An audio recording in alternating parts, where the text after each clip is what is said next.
ఆసియాలో అత్యంత అధ్వాన్న ట్రాఫిక్ నగరాలు 2 భారత్లో అయినాయి. అది బెంగళూరు తొలి స్థానం, రెండవది పూణే. బెంగళూరులో 10 కిలోమీటర్ల దూరం ప్రయాణించేందుకు ఏకంగా 28 నిమిషాల 10 సెకండ్లు పడుతుందట.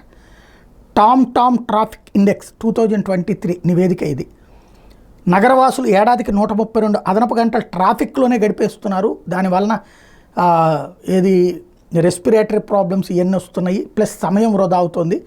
పట్టణంలో మౌలిక సదుపాయాలు విస్తరిస్తుండడం, జనాభా పెరుగుతుండటంతో బెంగళూరులో ట్రాఫిక్ రద్దీ విపరీతంగా పెరుగుతోంది. ట్రాఫిక్ నిర్వహణ కోసం ప్రభుత్వాలు ఎన్ని ప్రయత్నాలు చేస్తున్న రోడ్ల తీరు మాత్రం మారట్లేదు. ఫలితంగా ఆసియాలో అత్యంత నెమ్మదిగా ట్రాఫిక్ కదులుతున్న నగరాల్లో బెంగళూరు టాప్ ప్లేస్ని ఆక్రమించింది. బెంగళూరు తర్వాత స్థానంలో పూణే ఉంది.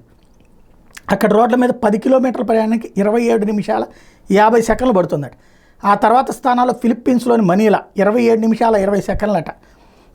తైవాన్లోని తైచుంగ్ 26 నిమిషాల 50 సెకండ్లట.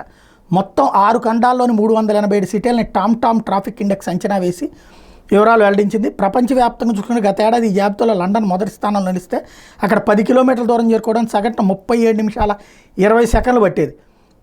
దాంతో పోల్చుకుంటే ఇప్పుడు అది కొంచెం కంట్రోల్ చేస్తే ఈ మాత్రం తయారై ఉన్నాయి.